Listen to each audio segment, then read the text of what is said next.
All right. And That was your I'm recording notice. you know me well. Had to do my yell at everybody. Oh boy. Okay. Anyway. All right. So 5, 4, 3, 2.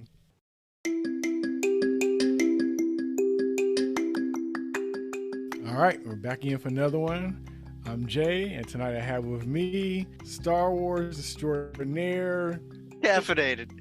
Caffeinated. Okay. What other names you got, man? You got hell of them. They change every week.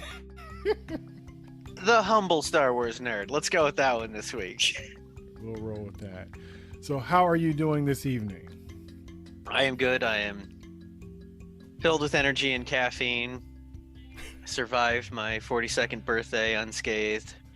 I can't believe it, man. The kid is 42. Didn't mean to make you feel old, but No. I'm more just like think it's neat that the kid running around the dojo is 42. yeah. Now I got literally my own kid running around. Oh my god. Yeah, for a kid of your own, man. That's it trips me out. I think it's wonderful. It's just good to be here. Right. I've become slightly less annoying.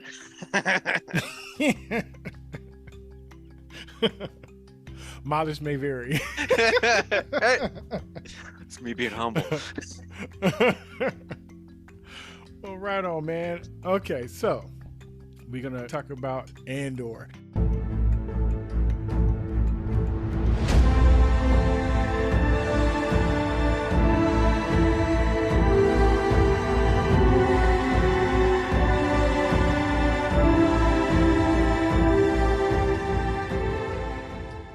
Okay, each show has been different, and each show has had its complications for various reasons. Some we didn't predict. How about that? Certain things we thought was going to be coming down the line, and certain shows just went left field that we was not expecting for. Book of Boba Fett.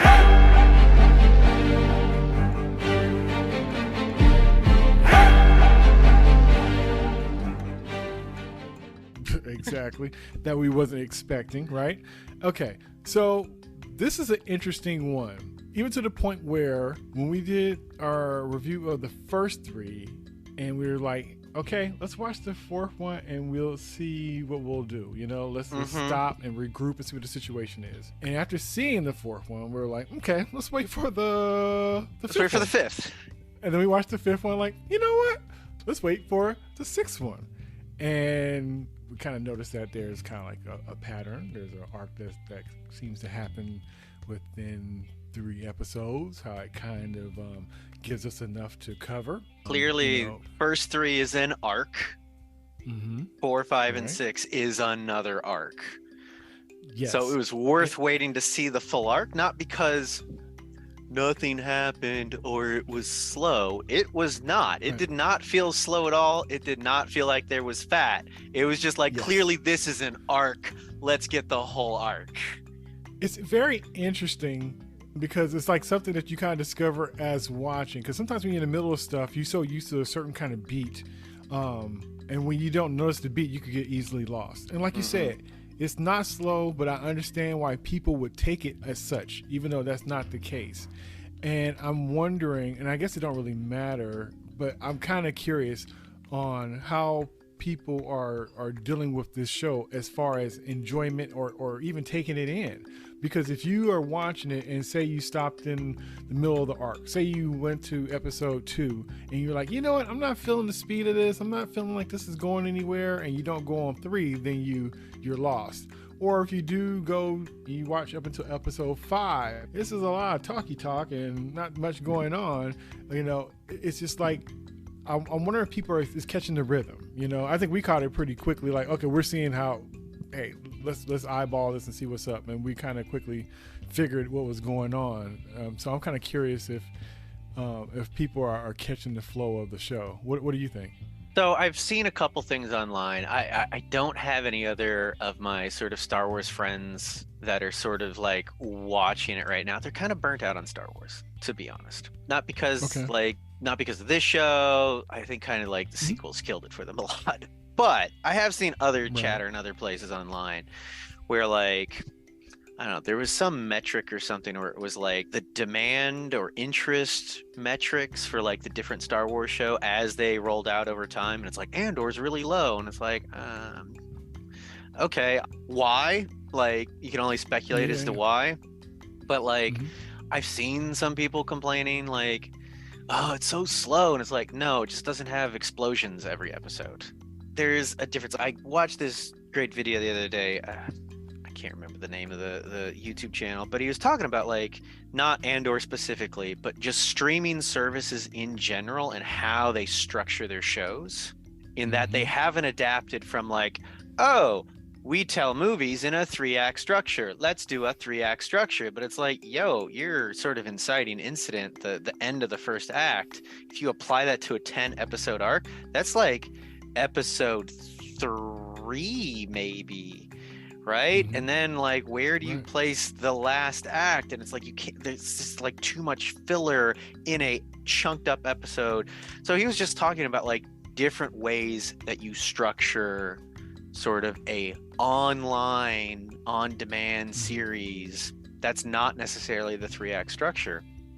And as I'm watching it, I was like, he needs to go check out Andor, because they're telling arcs that are part of a larger character arc. We're going to see Andor and probably Mon Mothma as a secondary character, and Luthen, their arcs, but within these 3-episode chunks. Granted, I have not seen the one that came out today, number 7, but apparently it's a bottle episode. It's a 1-episode arc, right? So it's not part of a longer story. So they're playing around with the structure where they're not necessarily doing, we're going to do a 3-part arc and then we're just going to have a bunch of filler. It's like, no, we're going to tell a lot of smaller arcs within a larger series of episodes. And so far it's fucking working. Because one of the interesting things, I was watching Matt Colville the other day, and he was talking about, you know, the Rings of Power and his general opinions on it as Tolkien-esque, but he's a writer as well. He's a Tolkien nerd, and he's not like, oh, it's trash. It's just like, it's different. It's an adaptation. But one of the things he was talking about is how often are we seeing a meaningful character moment, a meaningful character choice, and or the plot advancing, right? Because that's the meat. Everything else is fat, right? So if we apply that to Andor, like, it's a lot. There's probably a third category, which is like world building, setting the table, right? Where you're introducing information. But again, if you do that well, you do that world building, you introduce information at a moment of character choice or at a moment of plot, right? So like, I think it was the third episode where he goes and tries to get the tickets off planet, and the guy running the booth is like, hey, who are these whatever people? Oh, and it's the backstory about where he comes from, but it's from the public's perspective, right? So they're mixing that together. And with these 4, 5, and 6 episodes, again, it didn't feel like there was fat.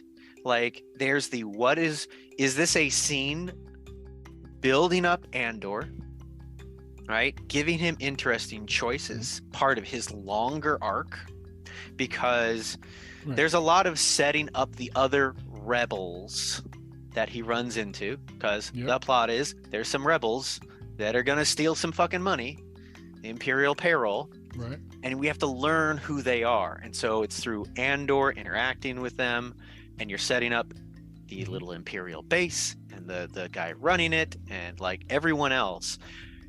You're setting up these characters because they're going to bounce off each other in all sorts of different ways. Right.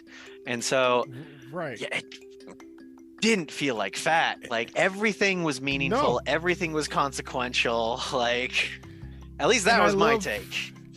Yeah, same here. And I was loving how even the stuff I didn't know why it was happening and why it was being shown, how I knew that I wasn't seeing it for just no reason. Like, you know it's going to play into something. You get the Imperial side. You get the government side. You get all the chess pieces and you learning their moves. So this one moves like this one moves like that. And so it's just like, what's going to happen when they all get on the board together? But Right. it's not going to be a move that's going to happen in the future that I am not going to already know how those pieces move, and I'm going to be playing along with the game. It's not like I'm just going to be, my hands are tied. I feel like I'm ready to play. And so that just kind of brings it to another level of enjoyment, because you just like knows like, okay, we got this insecure guy. He got something to prove. He got his mama on his back. He's trying to be something bigger. She doesn't see him as that. You got Deidre that just won't let it go. She got something to prove herself. Mm-hmm. You know, everybody got their thing. And they just kind of giving to you a little bit. And you even seeing how the government woman, I can't think of her name, but you get to see her husband and her daughter, and how her daughter don't disrespects her. Mamasma. And then you get to see her husband and how he's kind of dismissive. The daughter's kind of dismissive, and you know, I'm sure you have something to do with it, and you kind of like it. So it's just her duality and what she's trying to do, the stakes that she has with dealing with all this. So what she could possibly lose and what it could cost her is different than somebody else. Everybody got their piece on the board. And all of the cards is going to fall differently for the different players. And it's going to be interesting to see how and where they fall. It's interesting because it's very clear, at the very least, what the stakes are for certain people and why they're invested in whatever they're doing, right? Yes.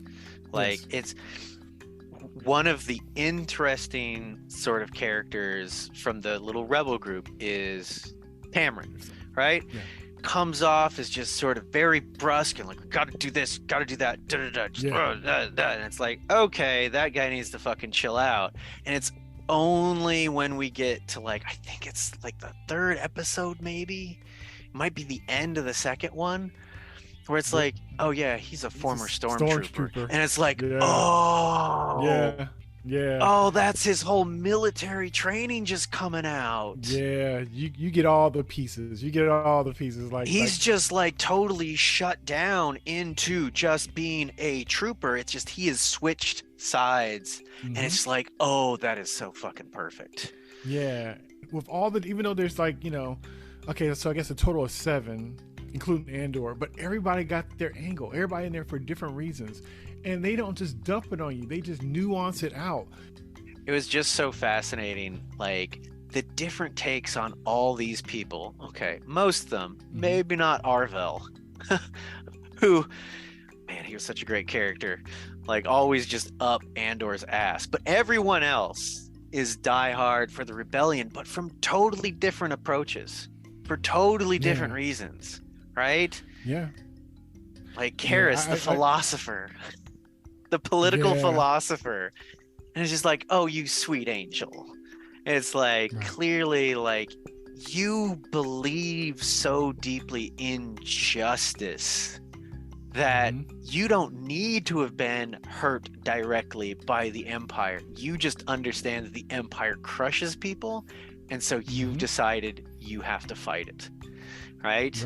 So it's like you don't have to have the tragic backstory to fight the Empire. It's just like, no, the Empire is bad, and I think we should stop it. And yes, I'm a total innocent, and I don't know what I'm doing, but yeah, everybody had their lane, and I like that you got the chance to know them by spending time with them instead of, like I said, like a short excerpt by some other character, throwing out their backstory like that. You kind of, earn the knowledge that you get from the characters, which has been very interesting. And with this arc that we've been having with 4, 5, and 6, we're kind of witnessing the logistics of a heist, and it starts from the funding to the planning to the pieces, and then finally to the messy execution of it all. Yes, because of course it has to get messy. It has to go wrong. I did love because heist movies are fun. It was kind of a thing that I would have liked back in Book of Boba Fett, right? The planning phase. I remember you mentioned it, yeah. But the hilarious thing is, like, you kind of expect, all right, it's Star Wars. It's going to tech up. We're going to have a hologram, like, did the layout. And it's like, no, hello, I'm the little philosopher guy. I build an actual model of it out of, like, twigs and bark and moss. And it's like, no, it's to scale. And then it's like, yeah, we have to burn the whole thing when we're done. Yeah, I know, it's like tragic. You know what those models reminded me of and made me think? of, and I know it's not related to it, but you know what I thought when I saw those detail models? Warhammer? Doc Brown with his little dioramas he would do for Marty, and say, "Oh, sorry, I didn't have enough time to do a more elaborate presentation for you, Marty." And say, "Oh no, Doc is all right." And it was like this perfect representation of everything, and he was doing model. Right, exactly. So I couldn't help but kind of think of that when I saw those. But they did a great job of laying the ground, right? Anytime you're going to do some sort of heist or anything else like that, where there's a plan, where you need to know where things are, laying the ground. And they did a great job with that. At the same time, they weren't just laying the ground. They were also having a discussion of like, are you in or not with Andor? Because he's getting to see the plan for the first time and go, oh, what the fuck is this? This is the plan? This is the plan? And they're like, yeah, you fucking in or not? And he's like, I guess I'm in. Like, yeah, and I love his realistic responses, because it's kind of like, okay, am I hearing right? Like, are you guys testing? First he was like, are you guys testing me? Right. And I'm sure he wanted to say something else, but are you guys testing me? And it's like, no, we want to see what you're going to say about it. Wait, you guys don't know what you're doing. Like you asked me the wrong questions. Like, to the point where he's like, you know what? I'm driving it, and then what's the chick's name? Val was like, he was to the point where I don't even care if you say that it was your idea, or you know, I'm driving. Like, I'm gonna put my butt on the line for this. I'm driving, because like you guys don't know what you're doing. And so it was pretty cool to see, like, you know, the folks that's been there in charge was kind of like not even knowing exactly how they're gonna pull it off, because he's like, what were you gonna do if I wasn't here, you know? Right. And so that was like a little bit of a sign of what we were going to end up dealing with later on. But I like the realness of it, and it was kind of like, I wouldn't say it was played for laughs necessarily, but it was kind of like that uncomfortable, like you know, this is gonna work, you know. But I kind of liked how it wasn't blatant as it was subtle too. Right. And it wasn't competence porn, where it's just like everyone knows exactly what they're doing and they're so good at their job. It's like, we're a bunch of normal people that are going to break into an Imperial stronghold and steal the payroll for a whole sector out of the vaults and fly out in their ship. And they were so in over their head that they didn't even try to fake confidence. they didn't, you know, sometimes somebody try to buck up when you try to test them. They didn't even try to fake it. They just kind of like, it just kind of fell apart. Like, they didn't even try to pretend as if they knew what was going on. They tried for a second, but it kind of like they knew they had. Yeah, no once idea they're in the vault and they're like loading stuff up, and the other squad shows up and like, what's going on? And they're like, you shouldn't be here. Go leave, Commander. And it fell apart so quick. I love how like little strings just kept falling apart, like somebody coming to check on something, or somebody noticed the lights are out. And I'm so used to, especially when it comes to Star Wars, I'm so used to anything with the Imperials or with the Stormtroopers. I'm so used being to incompetent.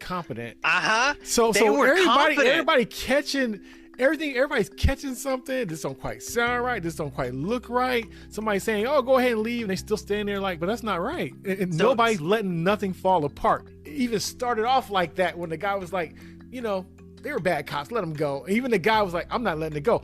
Nobody lets nothing slide. They're not.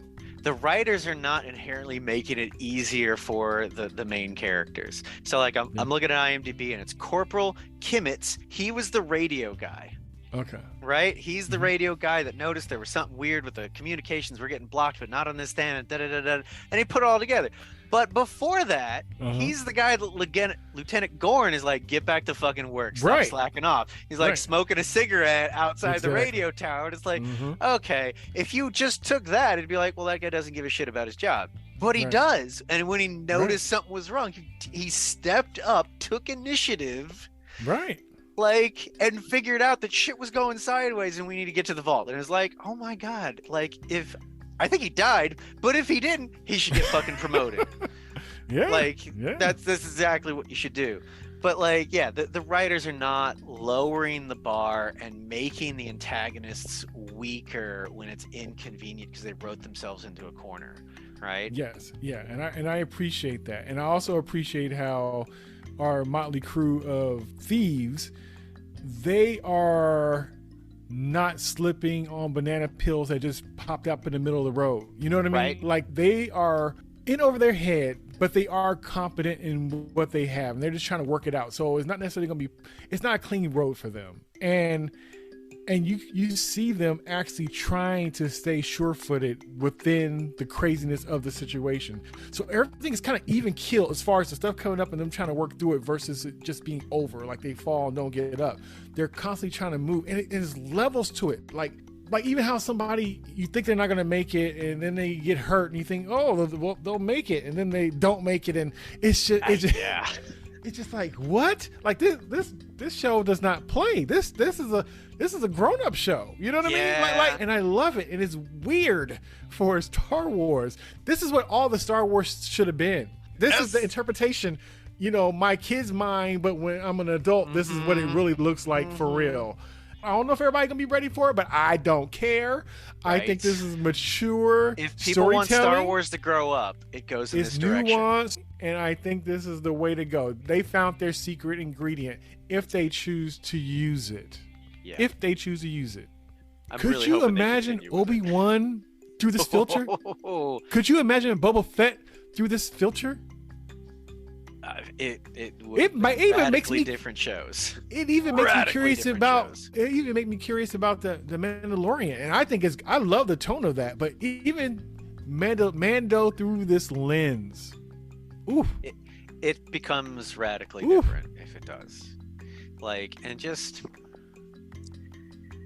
the small moments that all these characters get, like in the Mandalorian, you've got already less characters. And they're already more, I don't want to say cartoonish in like a stupid or silly way, but I mean cartoonish and simple, right? Yeah.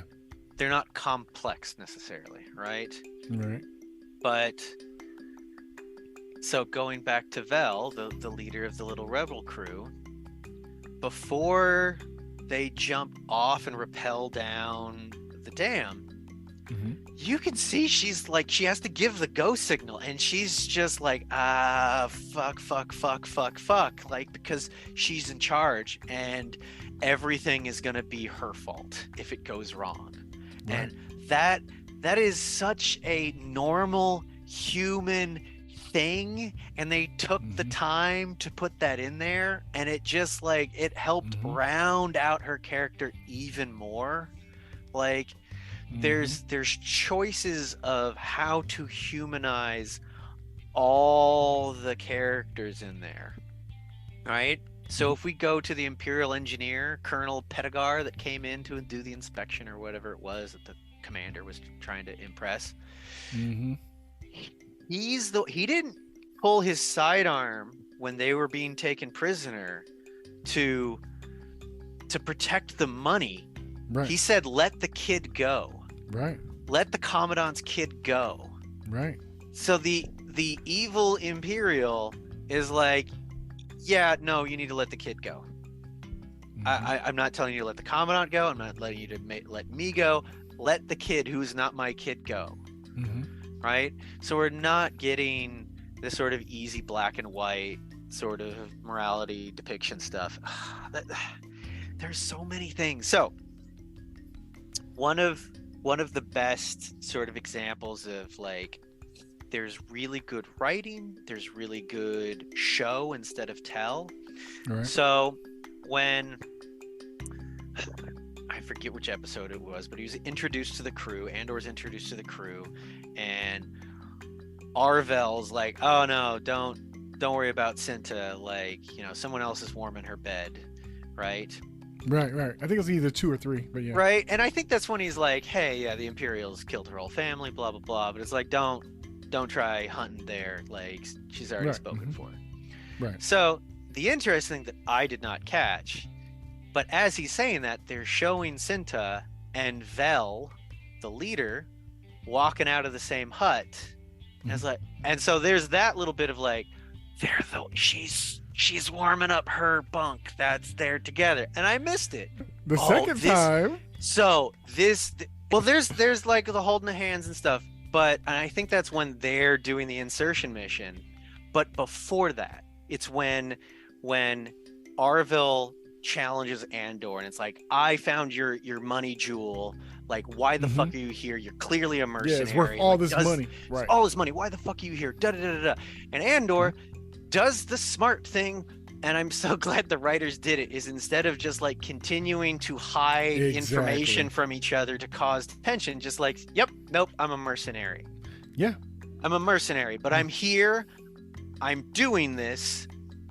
Let's fucking do this. I need to know you guys aren't going to stab me in the back. Like, we need to be on the same page.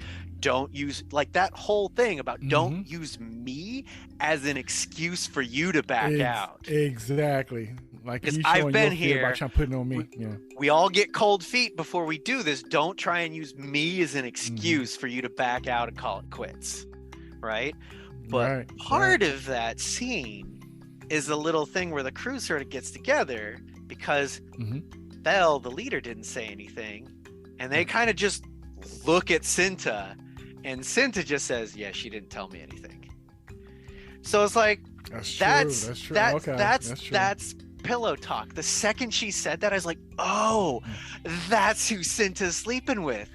Because why the fuck would why would they look to Cinta? Everyone was like, and she's like, no, she didn't tell me anything. It's like, why are they assuming oh, it's because it's pillow talk. She's the person. Vel is the person warming her bunk. And it's like, that is such amazing writing. Yep. Such great writing. I loved it. And the third time when she approached her and was like, is she going to be all right because she was going to be, left behind? And she just lightly put her hand on top of hers, and she was like, I'll be all right. Like, like, I'll be fine. I'm like, okay. So yeah, it's the rules of three. It's the great writing. It's the nuances. And the thing is, and it's funny, because if on paper, if somebody say, hey, what happened on, episode 4? Oh, he met everybody. He met the crew.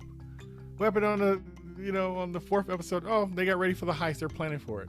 What happened in episode 5? Oh, episode 6? Oh, the heist. So it was almost like, how do you even talk about this? Because this stuff is normally would happen in one movie. This would happen in an hour. They'd be like, quick cut. Like, this kind of scenario is usually done in an hour or 2 hours, or less. It could be an episode of Leverage. It could be an episode of Leverage. We're going to break into a bank and we're going to blame it on the Imperials.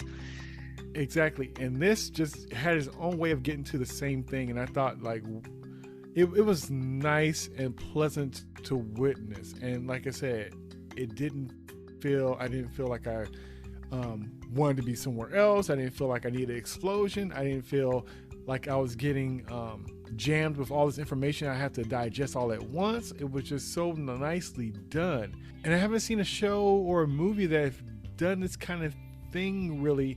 And like I said, I would liken it to, and I spoke to you about it before, I would liken it to like the new Dune movie.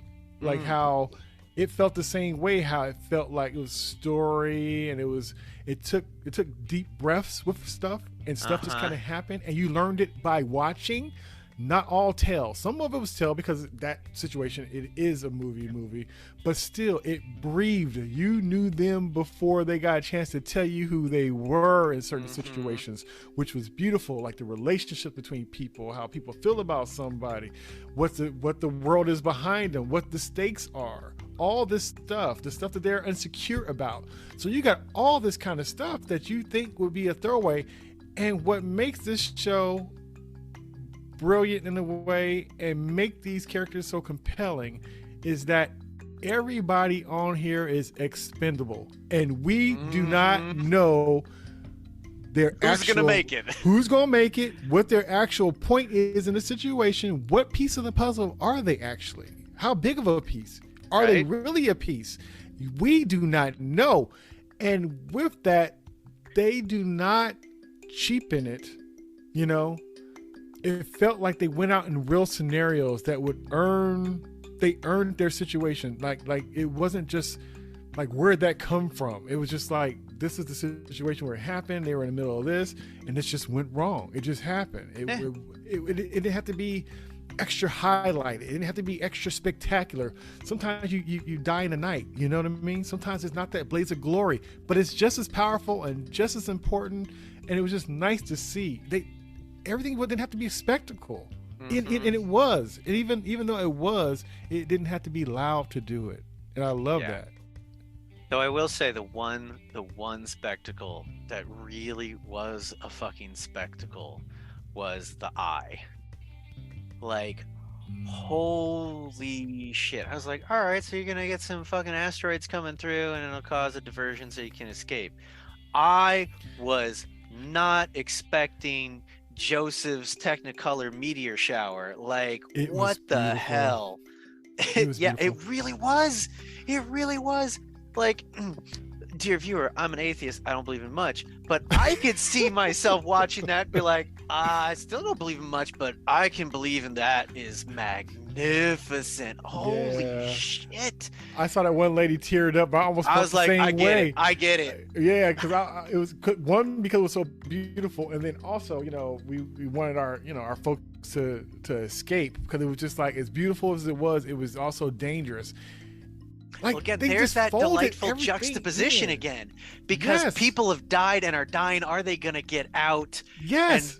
And like, so it's like that's happening. So it's as much of like the beauty and glory of that magnificent experience of the eye with what we're also knowing is going on at the same time, which again, they did at the end of episode 3. Yes, like, they know what they're doing. That's not an accident.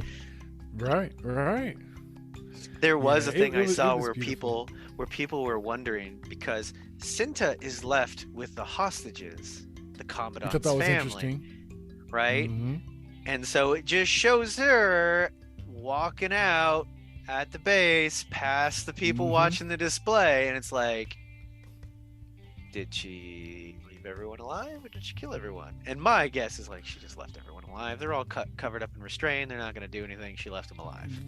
Well, but we might find out later. Last time she entered the area, she took somebody out. Right, because she took somebody out last time. Because she was the one that shot the engineer. She's not shy. No, exactly. So she's ready to throw down. So she set the tone for the situation to the point where the guy was like, she's killed before. Yeah. She shot the engineer. She's announcing, like, okay, like, normally I would say go for it and be brave, but I've seen it. I witnessed her take somebody out. So he was kind of like, let them know, like, she's a shooter. I also love that we get to see, now that Luthen is back on Coruscant, like, we get to see him being nervous and vulnerable, because when he was picking up Andor, right, he's got his hardened sort of spy persona, right? And we get to see him back in his little antique shop with his within the shop, she's the assistant, but honestly they feel like equal compatriots in the rebellion. Like, she's as much like, get your shit together, like, stop, like, either it's gonna go bad or it's gonna go good, but we're not gonna know until tomorrow, so just stop fucking worrying. Like, no one is a paragon of anything. Like, everyone is struggling, everyone is weak. Mon Mothma is like stressed out. She can't even talk to her own family about what she's doing. Luthen is fucking stressed out. Like, no one's got time to breathe. It's just, it's so much better. It's so much better. And but if they continue with this sort of approach to doing their storytelling, I think, even if I don't know if the numbers are high or low or whatever in comparison to other shows or whatnot, but I think there's gonna be enough buzz of like, no, come check this shit out.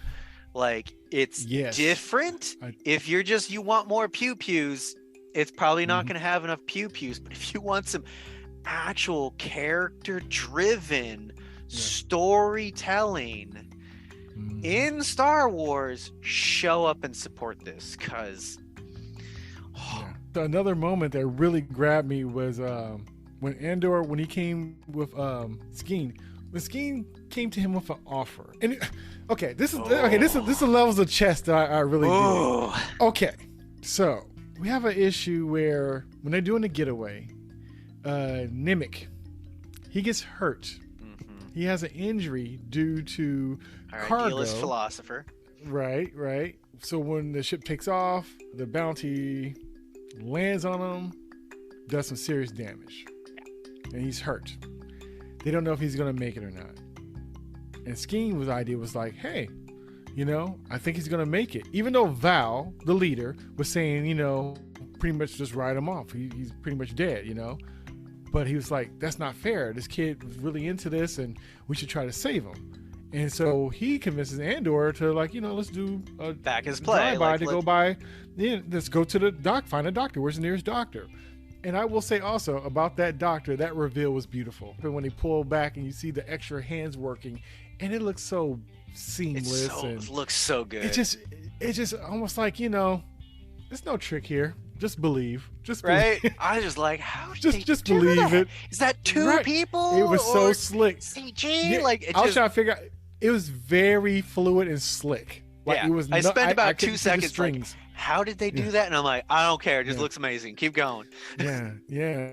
So I didn't see the strings, and so while he's getting worked on by the doctor, and Val's there, and Skeen is back, kind of waiting, and he comes up and was like, hey, we could split this. And he said, why'd you need me? Because he said, oh, I can't fly it. So if you fly it, you take your part, I'll take my part. And he's like, I have enough money to 80 million K. Yeah. Right. And 40 is enough for me to forget who you are, and you could do what you do. And I love how it never fails, how Andor you see his mind moving, and he just makes his move. He knew he had to take him out. Yep. He knew he had to take him out, which I thought was just like, he always makes the tough decisions, and he never does it like it's cold or unthought of or uncalculated. You see it rolling in his mind. Of just now, the person he's dealing with don't see it like that. Yeah. Yes. Like the person just probably thinking like he's, because he always calculates before he makes his move. And I was just like, wow, that's crazy. And what I also like is when he goes back and sees Val and has a gun out on her. It's kind of like, hey, he's telling the doctor, hey, I'll buy your ship. I'll pay you twice what it's worth for me to get out of here. And Val's kind of like, what are you doing? And he's like, it's not like how it seems. Skeen, look, he's gonna steal the money, steal the ship, and leave you guys. And I don't believe it. And he's like, well, you need to think about it. And I like how he don't do a lot of time of trying to explain his the way he moves.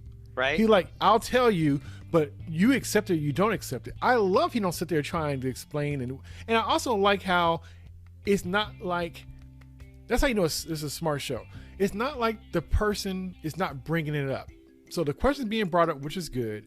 And then him not giving the answer just shows how he works and how he thinks and his rationale to stuff versus it just being sloppy writing and it's not being explained right. Or it's that kind of thing where if you just told her you loved her, you can fix her. You can keep her home. That kind of thing. They're looking at each other or tell her that you didn't do it. It's like, I don't have time for all this stuff.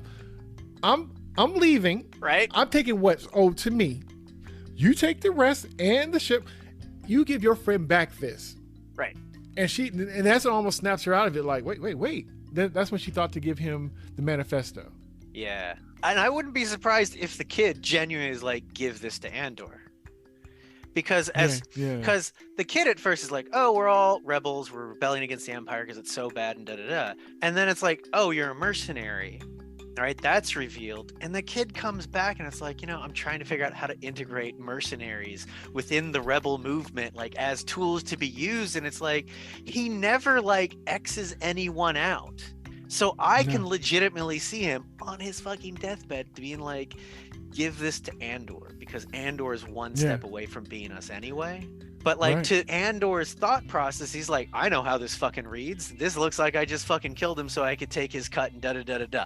I am going to walk in with my gun out to make sure no one shoots me first.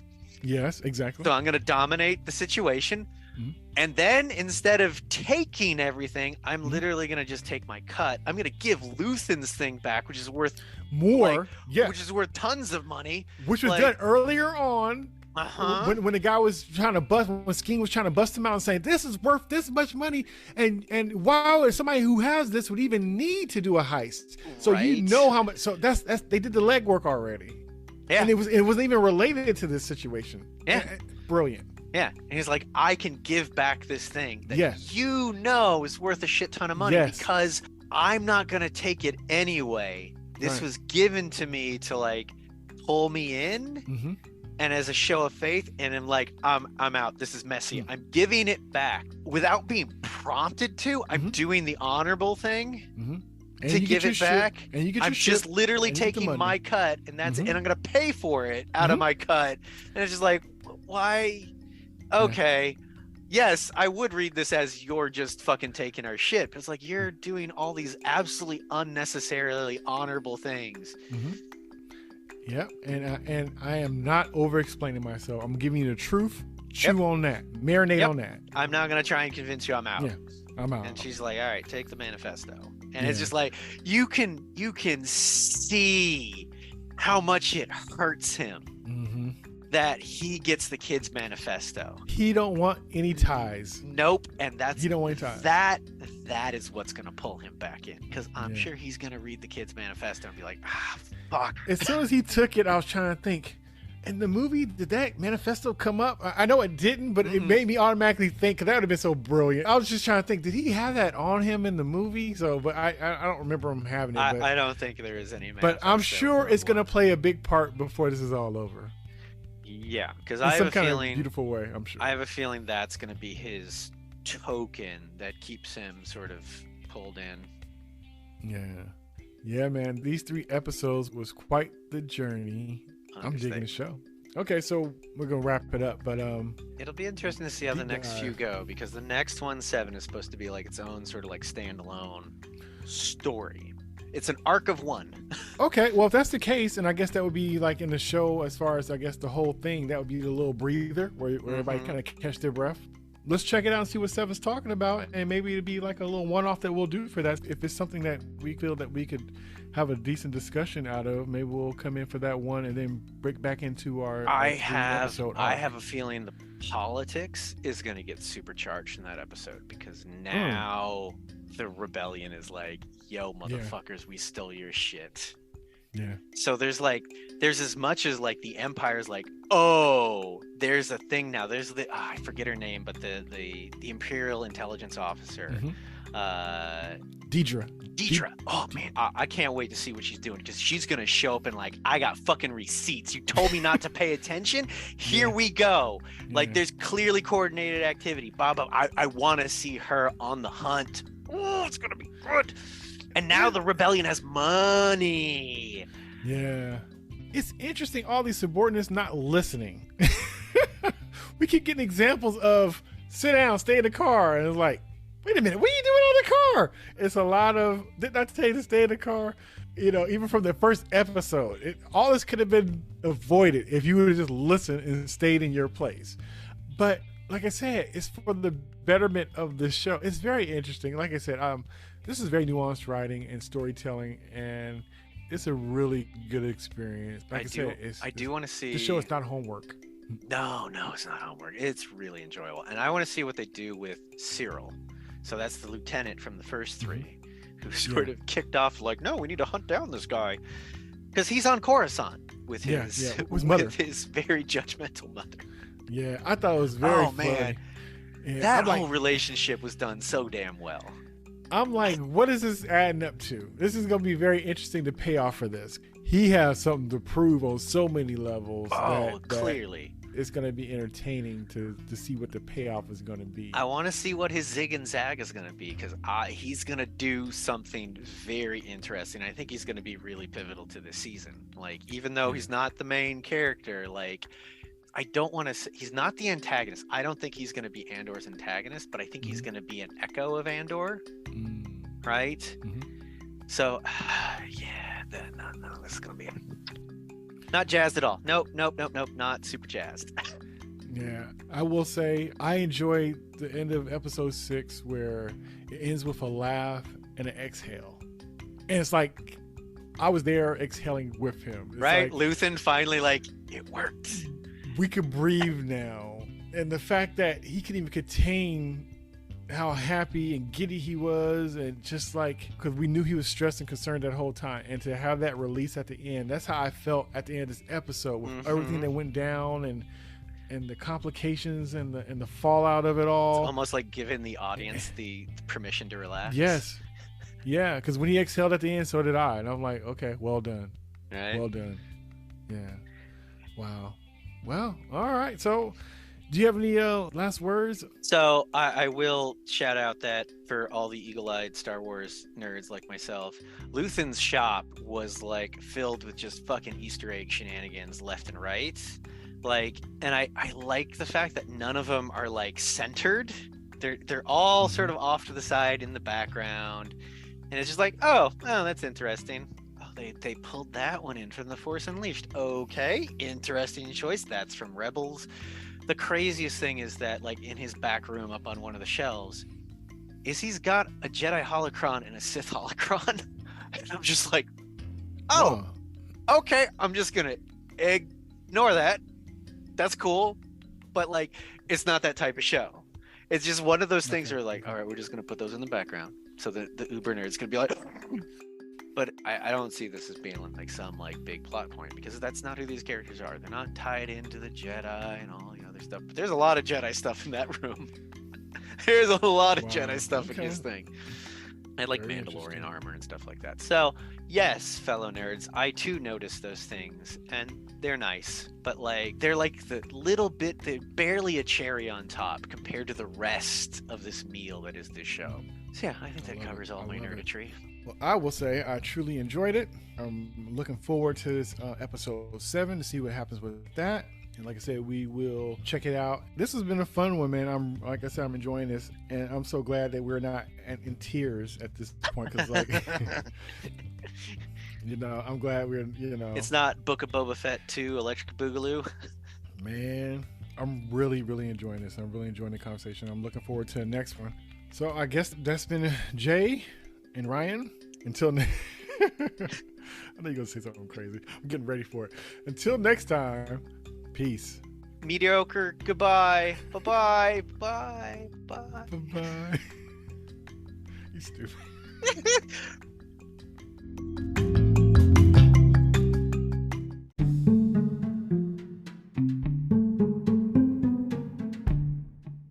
Hey, we're going to stop this conversation here, but we're going to hit you back with another one soon.